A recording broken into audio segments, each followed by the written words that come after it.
Okay. Welcome, everybody, and thanks for coming. I'm Mark Lemley, and it is my privilege to introduce Phil Weiser. Thank you all for coming out on the rainiest day, perhaps in California's history. Certainly it feels that way, and I'm glad you made it.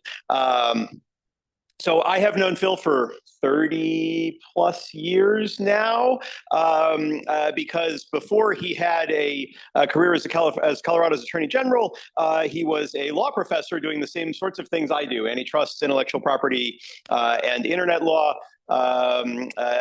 He ran a very successful program called Silicon Flatirons to build tech in the Boulder area. Ultimately became dean of the law school, and is now Attorney General of Colorado, where he's done some really remarkable things. He's litigated successfully, argued successfully in the US Supreme Court. But one of the things that I think he's done most importantly in the last year is to be part of a group of attorneys general that are standing up for the rule of law at a time when it is very definitely under attack. So we're going to hear, I think, a fair bit about that from Phil in a minute. The one other thing I will note is that Phil and I also share a love of sci-fi and fantasy geekdom. And so I have most recently served on several panels with Phil at Comic-Cons on such important issues as the law of AI, legal issues in the Dark Matter series. And who do we try? Thanos and Scarlet Witch. Oh yeah, right. Yeah, we had some pretty good mock trials around those issues. So maybe he can talk to you about those and questions and answers as well. But let me now turn it over to Phil.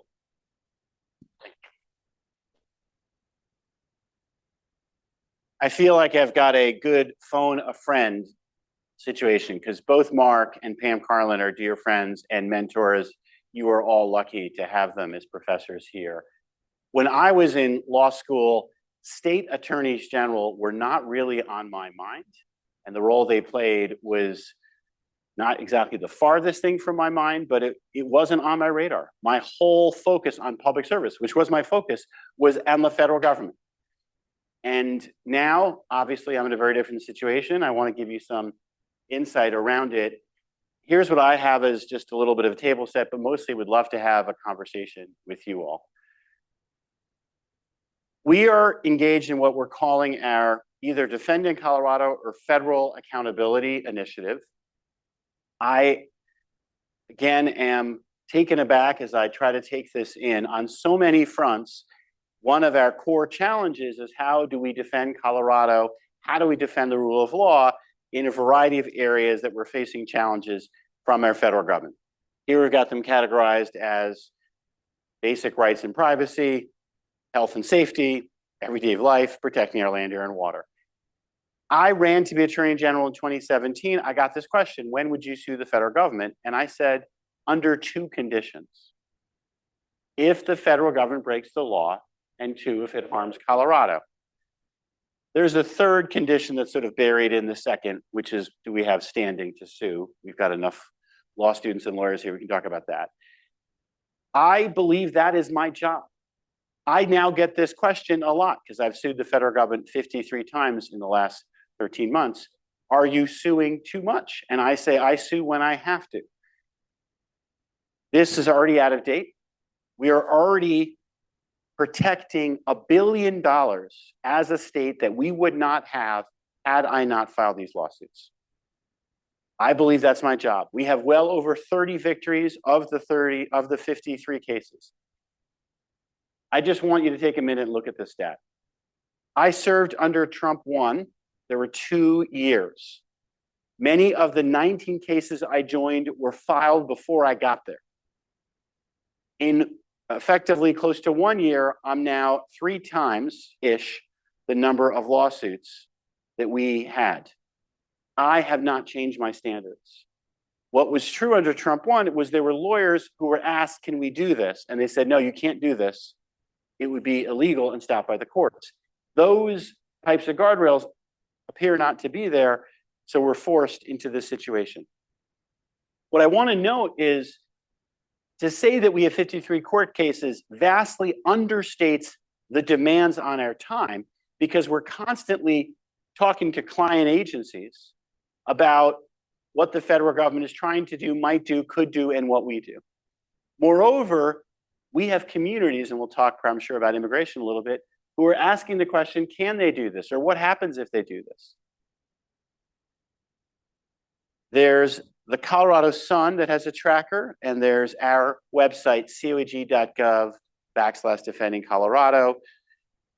The Colorado Sun tracker is a little bit of a tougher grader than I would be. You can note here under tariffs, they say we're losing because their scorekeeping means if there's not a win in effect, it doesn't count as a win. What happened with tariffs is we won both times, the first level court, the federal circuit, but the Supreme Court has stayed any ruling while they hear a case, and I predict we will win that case, the Supreme Court. This is an example of the sort of difference that is happening. There were these public health grants that were stopped across the US. Blue states sued, red states didn't. Red states ended up worse off as a result. And that's something that is to me, unfortunate situation. I wish those red states had sued. Now what's happening that's unfortunate? The harm, the halting of money is only happening to blue states targeted because of who they might have voted for. Few quick points just to give you a little more table setting. This administration has threatened in different ways to undermine our state's oversight of our voting. As Mark noted, I did argue a case at the US Supreme Court. It was actually before the court, not at the court, because during the pandemic, Pam Carlin helped me prepare for it, actually helped me have an answer to one of the questions that actually came up at oral argument. And it was a 9-0 case, states control elections. That was the basic premise. This administration is seeking to attack that premise. We're fighting back. This administration is seeking to undermine birthright citizenship. We're fighting back. This administration is seeking to undermine privacy by getting sensitive databases in the wrong hands. Fighting back. And we've been winning these sorts of cases. One case recently, we had a ruling that we did not win. It was a partial win. If you're on Medicaid and you're not documented, some of your personal information can now be taken by the federal government, which means people in those situations are probably not going to seek healthcare, which is going to harm our society. There's a lot of public health that is being attacked by this administration. One of the first ones we led, $230 million, youth mental health, more recently, efforts to block resources, also protecting access to gender-affirming care. AmeriCorps is one of the cases that I led personally. Also, SNAP is another case we had to go to court ourselves on. Highway relief, crime funding. I just want you to know, these sorts of cases that we're having to bring, we never had cases like this before.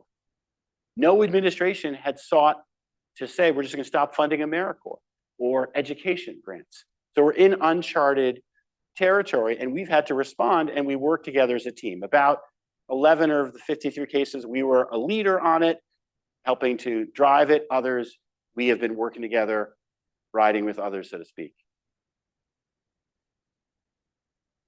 There has been, as I mentioned, efforts to take back school funding that we fought back on, the tariffs I mentioned, and more recently, a attack on federal housing policy. In Colorado, protecting our land, air, and water is important because it is so much of our lives, just like it is out here. We've had a number of cases in this area as well, including energy funding, Solar for All program, including electric vehicle charging. And then, as I mentioned before, this administration started targeting blue states as their blue states, and they're not hiding it. They're saying quite clearly that they believe they can do this. This, to me, is a deeply concerning position. I want us to come to this moment and never have to have this issue come up again. The federal government cannot withhold funds because they don't like who a state's voted for. This, to me, is a big assault on the concept of us having a union. And this is the case I just mentioned. We've also had to worry about this unique situation in Colorado where the president said, I don't like that Colorado has mail-in elections, and I don't like that Tina Peters, a county clerk who undermined her election infrastructure, is now in jail. And he promised if we didn't address these situations, there would be severe measures and consequences. We said, we have our sovereignty. We aren't going to let you dictate to us how to manage our elections. The Constitution says states manage the time, place, and manner of elections. States manage their criminal justice systems. The president and his administration have started targeting Colorado, including threatening to move Space Command, NCAR out of Colorado, threatening other important funding programs that we have filed a lawsuit. We had quickly relief on the SNAP issue that was timely. More broadly, this is waiting. Obviously, we can talk more about what happened in Minneapolis. We, like other states, have set up a portal where there can be complaints around federal agent misconduct, either of the type of harm that we saw with Alex Preddy and Ray Good, or violating constitutional rights. I want to quickly give a plug for you all, which is contrary to when I was in your situation, you all can, and I hope you will, think about joining the Colorado Attorney General's office, or the California Attorney General's office, or the New Hampshire, Connecticut Attorney General's office, wherever you're from. State government is an incredible opportunity to make a difference. We have a vibrant interns program. I can tell you now, how many 1Ls are here? We have spots. Anyone want to come to Colorado this summer? Come talk to me afterwards. Seriously, we'd love to have you. We have a fellows program that people can apply for if you're a 2L thinking about what you might do, or if you're clerking, thinking you might do after you're clerking. It is a incredible experience. Our fellows have gotten to do all sorts of great work. We're happy to get you more connected. We'd love your thoughts, questions, and ideas. Thank you.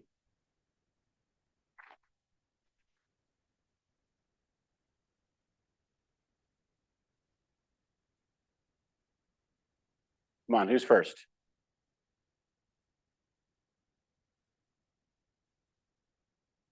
And introduce yourself, please, as well. Where did you grow up in Colorado?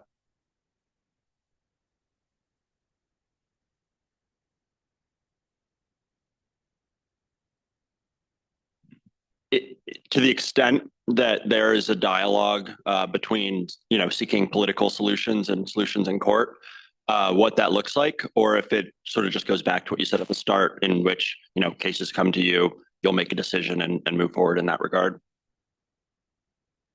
This administration has not left a lot of room for dialogue. If we were in a normal world and there was a room to have conversations on any of these topics, I would welcome them. But we're not in that normal world. They just tell us we're withholding public health grants from Colorado, most recently, California, Minnesota, and Illinois, for no reason other than we happen to be blue states the president doesn't like. In that situation, I don't believe there is a viable political response. I believe the best response is a legal response. We have very compelling arguments. In that case, which was last week, we heard about it on Monday. We went to court, either it was like a Wednesday night or a Thursday morning, and we had an order by Friday. I hope we get to a situation that there can be more conversations. A lot of these issues are programs that, there's a opportunity for the federal government and the states to say, how can we do better? I would be open to that conversation as long as it's fair, as long as it's within the scope of the law. But what's happening now is vindictive, it's an effort to bully, and it's wrong. Go in the back and I'll move up. If you don't mind waiting for the mic. I'll wait for the mic. It's for Sure. online. No, sorry for the people online. Yep. Thank you. I'm also from Colorado, Littleton. I had a question about collaboration between states, and I'm thinking of something like the Hewlett-Packard Juniper networks, like states challenging that settlement. And then in the wake of Gail Slater leaving the DOJ, et cetera, like how state AGs are collaborating with each other and how you think about that in terms of rule of law and. When I was thinking about how much I wanted to put on slides in the beginning and how much I wanted to leave the conversation, I left a lot for the conversation because there's a lot I could just say about the rule of law. So let me add a second element. The first element is the way this federal government is handling relationships with the states is too much efforts to intimidate, too much lawlessness, necessitating the amount of litigation we've been bringing. I look forward to when there is a response to this moment that will prevent this moment from happening again. Like post-Watergate, we need a post-Trump era correction that will say the federal government, the executive branch, cannot withhold spending as a weapon. They need to faithfully execute the laws. Now, that's what the Constitution says, but this administration has been willing to do things that haven't happened before. We need to fix that. There's a second major rule of law problem that's going to take a lot of work to repair. Using the Department of Justice as a tool to go after people you don't like and giving directions that undermine the faithful execution of the laws and giving, in my mind, unfair administration of the laws to help people you do like. What are some examples? Jason Crow from Colorado, member of Congress, makes a video and says something that's black letter law, which is if you're in the armed forces and you get an illegal order, you don't have to obey it. That is a statement of law that's literally out of the manual. There's an effort to go to a grand jury to get an indictment of him. Like the case with Jim Comey and Tish James, the grand jury doesn't give the indictment. But the fact that the federal government is seeking to go after people it calls its political enemies through criminal prosecutions is a bridge that we need to not cross, and we need to find a way to address this, because this is a game that obviously two parties can play, but I don't want to be in a republic that operates this way. It is anti-democratic. It is a tool that we shouldn't be using. I understand that the Republicans who will say that Trump was subject to prosecution, we're just doing what they did. What's notable is now having all these grand juries refuse to give indictments. That's a safeguard in the system that is operating, I see, to good effect. And it's a tell that these prosecutions are abusive ones, and there needs to be some check on abusive prosecutions.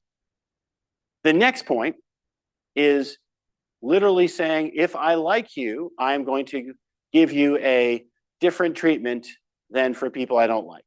And the idea that antitrust law could become a tool, not of protecting competition consumers, but of rewarding friends and maybe punishing enemies, scares me. And we now have increasing evidence that that's what's happening. Sorry for the long windup, but you're in the weeds and not everybody necessarily was. And your name again is? Will. Will's point is, what will states do about this abuse of antitrust law? I'm going to give you a couple of different answers.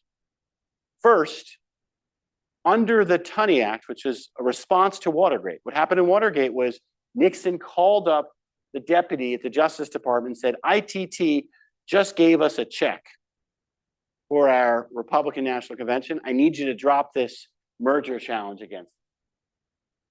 And the DOJ did that.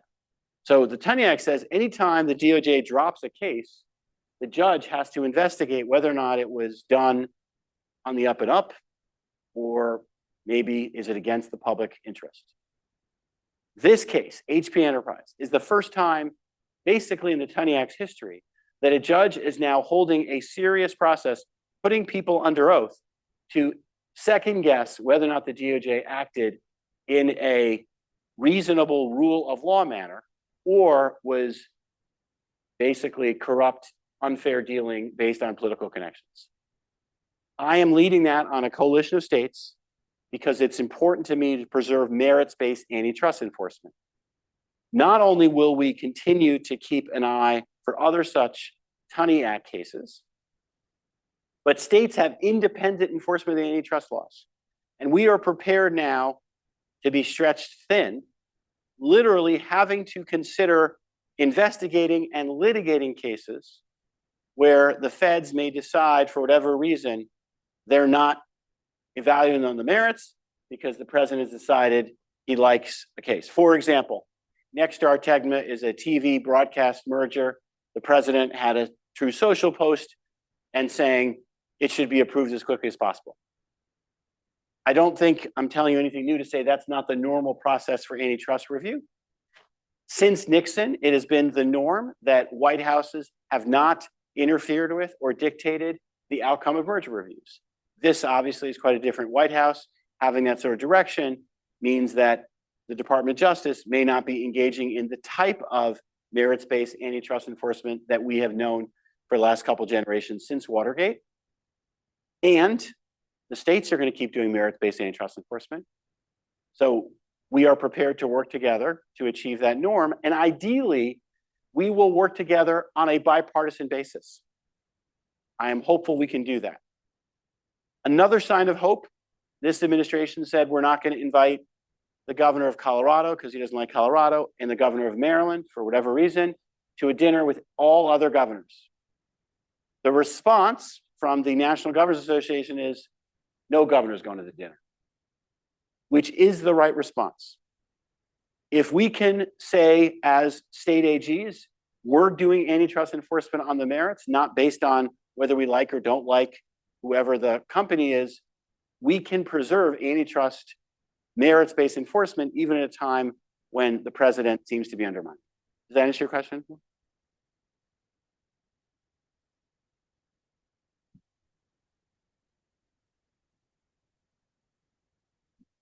My name is Emily. I'm also from Colorado. I'm from Denver. I'm curious about your thoughts on two. I like my chances of getting one of you guys as an intern or a fellow. Just saying. I'm curious on your thoughts on two pretty recent developments in Colorado regarding the environment. Firstly, the blockage of funding for water infrastructure in the Arkansas Valley, and then also Trump ordering the coal plants in northwestern Colorado to stay open. So curious on like your thoughts there and like what can be done, if anything at all. Let me note that this Arkansas Valley conduit was promised by John F. Kennedy to deliver safe drinking water to the poorest part of our state, represented by Lauren Boebert, the most conservative member of Congress from our state. She was the sponsor of the bill. And the debate that one could have after the president vetoed this bill that was basically unanimous. Did he do it because Boebert was pushing for the Epstein files to be released? Or did he do it as part of his vindictive campaign against Colorado? Either are plausible explanations. What bothers me is that Congress didn't act like a Congress. Congress could have overrode that veto. It was, like I said, close to unanimous that this was a worthy project. President vetoed it for whatever ridiculous reason. He didn't give a reason other than I don't like the project, is what he said. But Congress didn't do that because people were afraid. And one of the challenges in this moment is when will people in Congress have the commitment to what Madison thought Congress would have? Ambition shall counteract ambition. Political polarization is what Madison didn't realize. The ambition now to stay in office overrides the ambition to protect the turf, to protect the prerogatives or the powers of the legislative branch. What's bad from my standpoint is when Congress acts or doesn't act, legislation is passed or isn't passed, we have the least ability to bring a lawsuit. So I don't have a lot of ways to remedy that action. Congress needs to do its job, and I'm disappointed it is. By contrast, when the president says we're going to force Colorado to keep coal plants open, we can say you don't have that power. The law he cites, it's based on some exceptional emergencies, of which there are none to justify this. The norm is states manage their energy mix. It's our authority, and we'll be in litigation on that issue.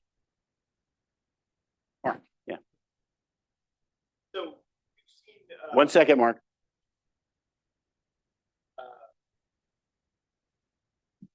Thanks. So we've seen hundreds, if not thousands, of videos of ICE agents assaulting people without provocation throughout the country. I don't know if any or many of these have happened in Colorado, but just statistically, it seems likely that it is. I know you said you've created a sort of a place to report federal agent misconduct. And I guess what I want to know is what happens then. I've been waiting to see if state attorneys general are going to prosecute some of the people for engaging in crimes, and how does that work?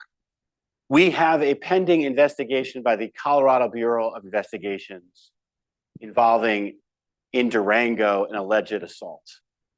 And once that investigation is complete, it will go to the Durango district attorney, who we routinely would work with on complex cases like this one. And then to what happens next, the question will be, will there be an effort to remove that case to federal court on the argument that there's a complete defense of supremacy clause immunity? Whether or not the removal is successful, the basis of that immunity, I believe, and there's law from the Supreme Court and the 10th Circuit, that the officer could have reasonably believed that it was within the scope of the job. And if it's a gratuitous, unjustified act, a killing, or in this case, an assault, I believe we're going to overcome that defense. My prediction is we will see those prosecutions. And whether they're in federal court or state court, I have to ask Pam, who probably knows more about this topic than I do. But it's still state. It'll be state law. So this doesn't happen too often, but I'm relying on the expert here. You will have a criminal trial under state law of a federal officer in federal court. Where, by the way, presumably the pardon power would not apply because it's a state. And by the way, that's now an issue in Colorado. The president said he pardoned Tina Peters, who in her appeal of her conviction invoked the president's act, suggesting it meant she should go free. There will presumably be a ruling in Colorado state court about the president's pardon power and whether or not it applies to state courts, which it's never been thought to. That issue then may also go to the Supreme Court. Please. Hi, my name is Gretchen Nout. I'm a third year. I am also from Colorado. Love it. I know there are more of us here than I realized. I'm from Golden. So my question actually links directly into what you were just discussing. In light of Tina Peters and in general, I'm curious your thoughts on whether there are any circumstances in which there's a rule of law justification for a pardon power, and if so, what those might be. I think I heard there's now a member or two of the Republican Party in Congress saying that we should get rid of the pardon power altogether. So to your point, this is a new topic. And this is where all of you, I really hope, as you think about your research projects, your policy labs, your other opportunities, we are going to have an agenda not unlike what we saw after Watergate to address the lawlessness, the corruption, and the assaults on our institutions that are happening right now. That is going to be a very important project. And ideally, we will be up to it the same way we were after Watergate, because what is happening now is arguably even more of a assault on institutions that would happen in Watergate. One of the questions that we now have to ask is, now getting this through as a constitutional matter, whole nother challenge. But just as a matter of public policy, do we think the pardon power serves a legitimate purpose? And there have always been these scandals around pardon. So it's been a nagging issue, but now we're seeing the pardon power, if you will, as like a third assault on rule of law norms. The first one I mentioned is directing criminal prosecutions because you don't like the person, whoever that might be, Tish James, Jim Comey, Jason Crow. And in each case, the grand jury is actually maybe playing a good safeguard, but still, that is clearly a rule of law concern that we should worry about. Second, I mentioned using the tools of government, regulatory decision-making, law enforcement, based on whether you like the person or not. Fair to say that's another problem from the rule of law perspective. The third one now is, and you're starting to see, like in the antitrust area, you're seeing people hired as lobbyists because they're connected, they can show their friends, and they get like a quick pass. Okay, your merger gets through. That's a concern. In this third case, could you see prosecutions being derailed by people going to just get pardons rather than hire a criminal defense lawyer? You hire a lobbyist to get a pardon. And so that is enough of a rule of law concern that I do think this is a topic worth asking. I haven't thought about this long enough to give you my answer, because in principle, this can be a valid check on decisions that are unjust for whatever reasons. You can have a very zealous prosecutor, you can have a very disproportionate sentence, and this is another check that could, again, be used for justice. And so I do worry that we're giving something up, but I wouldn't quarrel with the point it's being abused now. Do you have a view on that? Yeah, would you get rid of it altogether? It's clearly being used now. I mean, starting with the January 6th pardons, even before we get to anything else. On the other hand, you know, clemency and pardons, when they went through a process, you know, when they went through the pardon attorney at DOJ and the pardon office, and those were professionals, it seemed more reasonable than what you now have, which is they fired all of the people who actually went through the clemency process people. And so just to take this back, a very interesting constitutional question is, could Congress pass a law that would restrict the president's pardon power, or the president be able to say, this pardon power is absolute, that law is unconstitutional? Other questions or thoughts?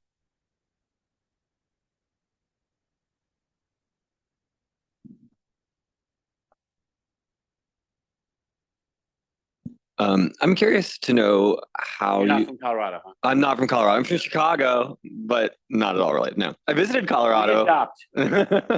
It's lovely. I'm curious to know how you think we get voters invested in the rule of law again, because I think, like, I'm a 1L, and in constitutional law we hear all the time, like, you know, the political process is the solution to this, and I can't help but like confront the fact that the political process, voters seem to have completely disregarded the rule of law in part of their decision-making process when voting. I think you'll hear this from voters who will be like, I'm okay with, like, some version of the quote, I'm okay with the mean tweets if it means that the economy is good, which is, we don't have to engage with the substance of the quote. But I think that that's something that a lot of people think about. And I'm curious, you know, while you're running for governor, if you've talked to folks who have kind of express that, or people who are less interested in kind of these more legal questions and are just focused on the economy or other things, and how you can get them to factor this in to breaking down their maybe partisan norms in terms of how they usually vote. Let me answer at least with a couple of reflections. I think what happened in Minnesota is going to be a sea change on this point. Minnesota brought this concept that we've been talking about, the rule of law, our constitutional republic, into a focus that people hadn't had before. When people think the right to be protected from unreasonable searches and seizures and everyone's treated equally and fairly, it's an abstract point, they tune it out. But when they see masked agents harassing people, even killing people, and then lying about what happened, calling good people terrorists, I think that broke through, and people said, that's not okay. Now, how will we translate that reaction into public policy and governmental conduct is a challenge, but I do think we have gotten at least the public's attention, and the public's views on this is pretty clear. Let me give you a second point, and this is something that worries me thus far about the bar and about corporate America. I've been talking about these antitrust institutions. And what I would say is, if we were to become a country that is not operating under the rule of law, the normal rules, but everything is what the president or his administration likes or doesn't like, that's not going to be good for our economy. There are countries around the world that do not have the rule of law. And one of the things I've done over the years is I've taught telecommunications regulators. And the hardest question I get from country regulators around the world, they say, what do you do when the minister tells you, I need you to just grant this license because I like the person, or revoke this license because I don't? Because what that does, if you're building a wireless telecommunications system and you get a license from the government and the government can revoke it because they don't like you, or they can revoke it because they like someone more, you're going to say, why did I invest in this country? And countries depend on the rule of law as a basis for investment, for entrepreneurship and economic activity. And if we undermine the rule of law enough in our country that people can't trust they're going to be treated fairly, that's going to be bad for the economy. Now, that's not an argument that most voters are going to track, but there should be people who recognize we need to protect these institutions. And one of the disappointing factors has been how many people have been willing to be quiet about this.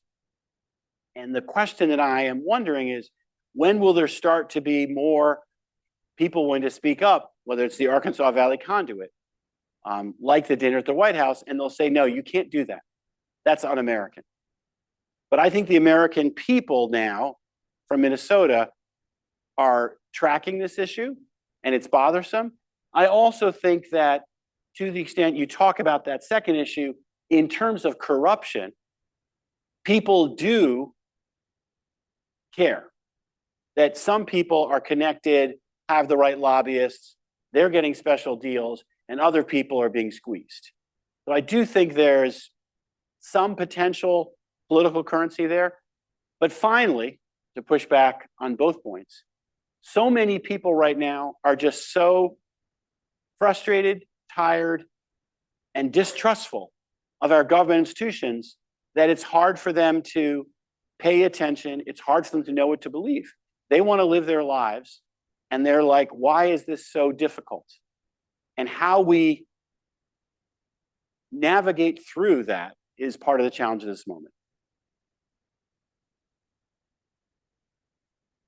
I've got a question from Janet online. Can you speak to the way this administration is using executive orders to take action, both unlawful and where the executive branch does not have that authority? And more broadly, how much of the playbook being used now do you think is going to permanently change the way subsequent presidents use executive authority? My vision, my hope, is that the playbook we're seeing now becomes a negative precedent the same way that the Korematsu decision that allowed the internment of Japanese Americans is a negative precedent. The idea that administration would say we're going to withhold funding from states we don't like is a threat to the basic ideals of our democratic republic. So rather than that becoming the playbook, my vision and my sincerest hope is it becomes the negative precedent and it isn't used again. Now, how we get there through some combination of our political process and consensus to institutional reforms is an important and challenging one ahead. And you can imagine a 2028 presidential debate where, say, for example, J.D. Vance has to actually defend, is that your principle? And my vision would be the person running against, Vice President Vance would say, I'm not going to govern that way. That's not what we do in America. And we could have a repudiation of that principle. In terms of how they operate, this is an important point. Executive orders are not the law. And another thing that's been hard to watch is how much anticipatory obedience has happened in the face of executive orders that are not the law, that are not based on the law, but are just intimidation. And so I've had a lot of conversations about diversity and inclusion efforts and have worked hard to say there's a lot of valid, valuable, lawful activities that can continue, but people have been intimidated, and many have said, well, maybe we can just keep our heads down. Climate change is real, and we need to address it. But many people have been intimidated and are saying, can't we keep our heads down? I don't want to see future administrations try to engage in these bullying tactics. I do believe they are a threat to our processes of government, and so I hope that the end result is we're getting a playbook of how our government is not going to and won't be allowed to operate. I'm also from Colorado. Where are you from? I'm from Denver. And I am interested in, you've spoken a little bit about different ways in which attorneys general from different states can collaborate. And I'm wondering about how you think about the kind of strategic or complicated role of when Colorado might come up against other states, like particularly in issues of water rights is the example that comes to mind, and how that fits within kind of your framework of governance. All right. I suspect a lot of you have not thought deeply about water law. I'm going to give you the initial theory of the case from Colorado that Delph Carpenter had in 1920 when a case went to the Supreme Court.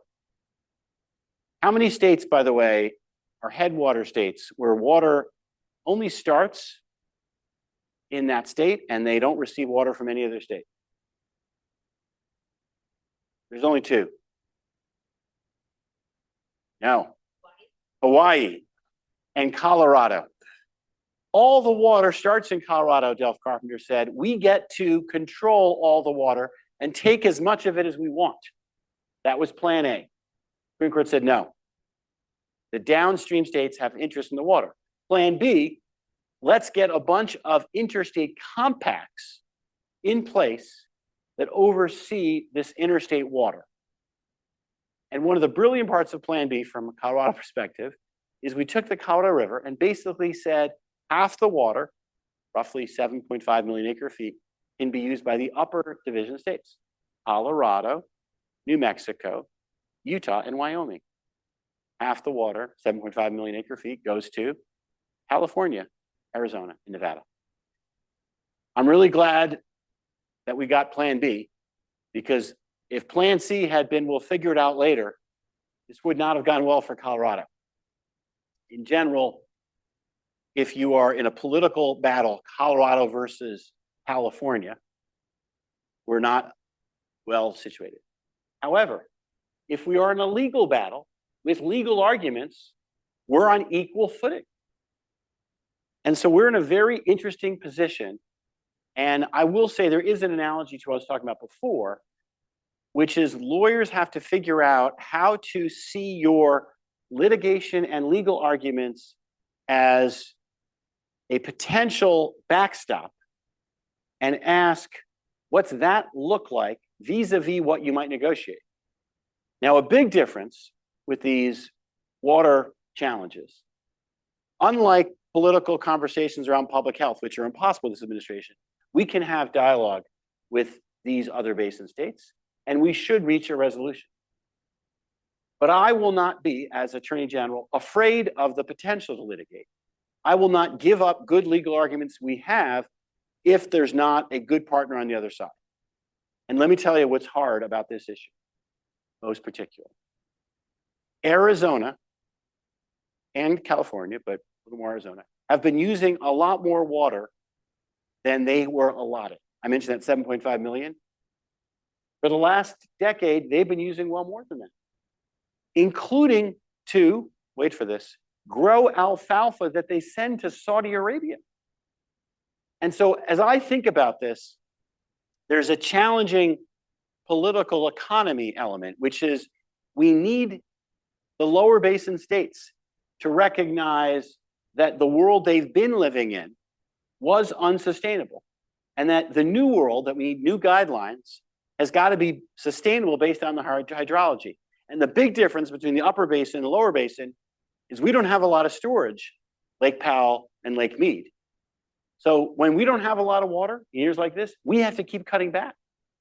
But what the lower basin's been doing is draining Lake Powell and Lake Mead until now we're basically at a place we're not sure it's going to produce electricity. Water law is a great area for lawyers, and Colorado has more water lawyers per capita than any other state. Did I see some more questions? Yes, please. I am not from Colorado. But my question is kind of related to, you were speaking earlier about the administration bullying states on that level, and then also sort of public figures. But I'd be curious of how you think about that on the individual resident level. You kind of touched on trying to kind of extract data from individual residents. And I think it also touches a little bit on the point regarding ICE agents and sort of tracking individual people. And so I'd just be curious of how you think about that, both from a litigation perspective, but also more generally about like protecting the privacy of residents, and especially the effect that that has on activism in general. Let me start on the personal front, which is how one of the elements of this moment is how many people are living in fear and feeling afraid. And that is hard to speak to, particularly for, bless you, for groups who are targeted, immigrants, the LGBTQ community, to pick two notable examples. We are working to protect data, particularly for those two groups, that this administration is seeking to get for reasons that scare us. We have largely been successful, but as I mentioned in one of the cases involving Medicaid data, not completely successful. We also are asking ourselves, and this is a question we should all ask ourselves, what data is being collected, stored, who has access to it, what is in it?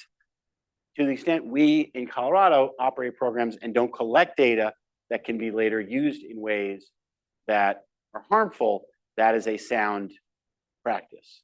And so we're thinking about this through lots of different ways. And part of what is hard about this moment is things that we never thought might happen are now starting to happen. So we haven't been imaginative enough in a scary way about what could a federal government bent on basically terrorizing people, what could they do? One more online, and then another over here.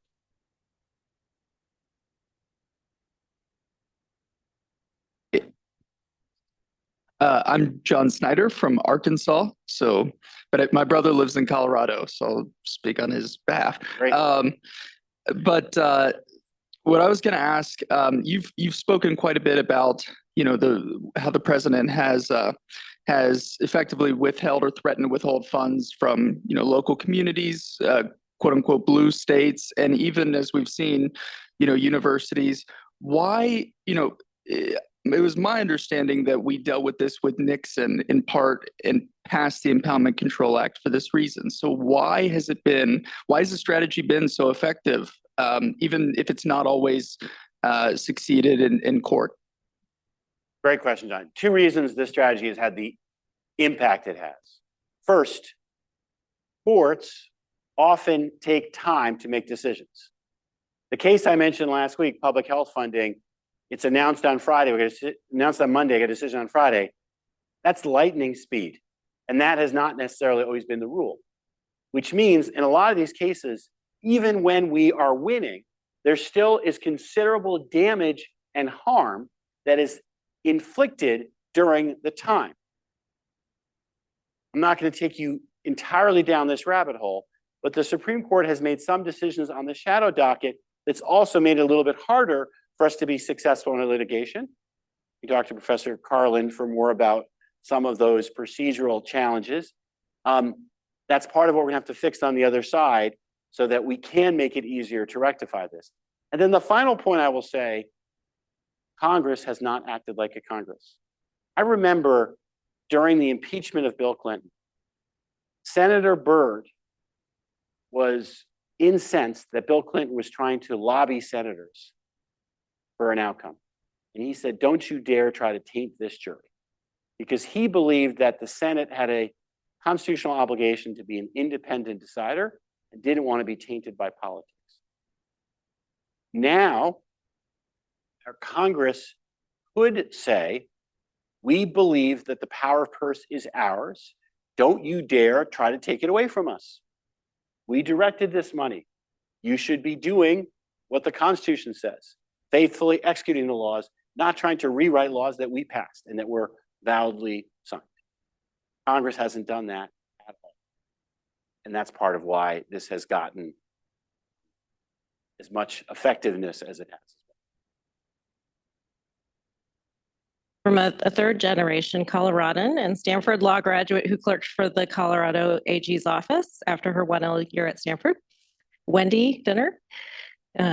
So similar to the question about the possibility of a new playbook for presidential action, do you see a future Supreme Court one day saying that this current court routinely violated longstanding norms regarding precedent, stare decisis, I'm not a lawyer, sorry I'm saying if that wrong, and other issues, and therefore such decisions can and should be appropriately scaled back or outright voided? I was waiting for the Supreme Court to come up. I gave a talk about the Dobbs decision in particular. And when I think about this court, which I'm not sure we have the right name for it yet, because you ordinarily would like to call the court by the Chief Justice. So you might say the Roberts Court, but maybe in this case, Dobbs, it should be called the Alito Court. Roberts said in the Dobbs decision that all the court should decide is the Missouri law and is an abortion ban of 12 weeks consistent with the Constitution. Alito's opinion said any abortion ban at all is constitutional. And then you had this very interesting debate between Justices Kavanaugh and Thomas, whether the logic of Dobbs will lead to overturning same-sex marriage and Griswold providing access to contraceptive services. Thomas said yes. Kavanaugh said no. I don't think the logic of Dobbs is going to survive, because if you have Kavanaugh trying to limit the logic from being applied faithfully, that will call Dobbs into question. And so I do think this court, the Alito Court, has built precedents on an unstable foundation. And I do believe it will collapse under its own weight. A more challenging area where our state has had now multiple encounters with this court is the interaction between First Amendment arguments about freedom of speech or freedom of religion and protecting equality. We have two cases that went before this court, and we have a third case now up on cert where the Justice Department has said the case should be heard. The first case involved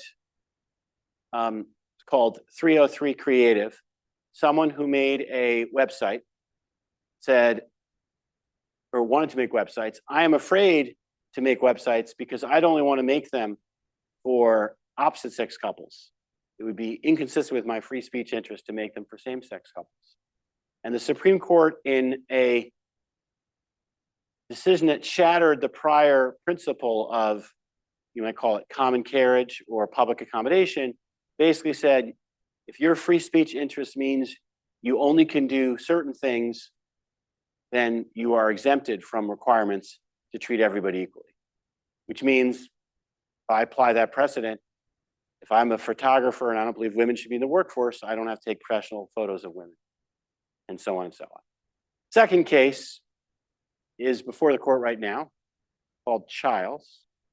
It involves, some of you probably heard about this, a form of so-called conversion therapy that will seek to lead people who might believe they're gay to not be gay. Every medical association says this so-called conversion therapy doesn't work. It is harmful, and it shouldn't be practiced. But there is a First Amendment argument being made by a therapist, Childs, who says, I want to offer this type of therapy, and I have a First Amendment right to do so. And the previous approach to malpractice laws, previous posted regulation says, if there's a therapy that has no medical basis and is harmful, the state can say you can't do it. But there's now an argument for a First Amendment right, as I would put it, to commit malpractice. That may well succeed this spring, based on our argument. The third one involves Colorado's early childhood program, where we do allow all forms of providers, but we do say we need you to follow our anti-discrimination principles and not discriminate against people based on their gender identity or their sexual orientation. That case is up for certiorari, and as those of you taking constitutional law may get, if the court takes this case, what they will probably be considering is whether to overrule Oregon versus Smith, which says a state can, consistent with free exercise principles, have generally applicable laws that apply across religious and non-religious organizations, including laws that say you can't discriminate. But the court may be willing to overrule Smith. In a prior case, they came close, and Justice Barrett basically said, I'm not ready. And so that question could be before the court. In the third such case, that is involving these First Amendment arguments that, as I would put it, involve some form of a right to discriminate. Final question.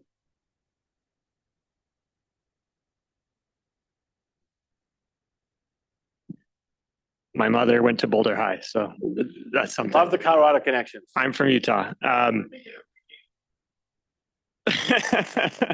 You had no idea that Colorado really punched above its weight. My question is a really broadly scoped one. It's just about sort of the trajectory of the Republic. If the Republic is somehow tracking with population or with GDP, and it can't get more efficient at passing laws, there needs to, and let's assume that some amount of laws need to govern the additional people or additional economic activity. Maybe not. All of these are assumptions that could be tested. But it seems like something has to come up with the residual sort of demand for law and supply it. And maybe it's been executive orders, maybe it's been administrative agencies, but this could be a trend that is actually not as a particular painful manifestation right now, but maybe something that's actually bipartisan and ongoing for a long time, independent of anything else. If that is something close to part of the problem, how do we solve that while retaining kind of the legitimacy and norms? This is a huge question, but take it. Let me, this is a great note to end on. The way through is going to have to involve some resetting of dialogue in a way that creates new vectors of conversations and opportunity. And I don't know exactly what that is going to look like. I expect at some point Ro Khanna will be here giving a talk, and I would ask him the question, what have you learned from the effort around the Epstein files, where he worked with Lauren Boebert, with Thomas Massie and others to create a new vector by which people were collaborating? Another example would be the head of the National Governors Association and the governor of Oklahoma, I think it's Kevin Stitt, who made the whole thing happen where no governor showed up at the White House. Another question could be, and Spencer Cox, the Utah governor, and our governor, Jared Polis, have worked on a Disagree Better initiative. So we need to find a way to set our politics on a different trajectory, using your point as, for us to govern ourselves, how do we start with some governance goals and make progress so that we are relearning what responsible and sound governance looks like? I believe we have the opportunity to do that. It happened after Watergate, and I believe there's some examples, some promising areas. I will also say the way state attorneys general are currently working together, potentially on antitrust, at the same time the administration is abandoning that project. On social media right now, where we are set for a trial in San Francisco in August, Tennessee is doing a trial also this year, and we're co-leading Tennessee and Colorado, an effort to protect kids against the harms of social media. So I do believe what you're saying is right. We need governance. We're not going to have a society without governance. And the governance has to continue to meet the challenges of an evolving economy and society. And right now, what we're seeing is a moment where governance is so failing. How do we get that reset? To me, is a very interesting question, but I do see signs of what it could look like. I do believe we need it. I do believe we'll get it. Thank you all very much.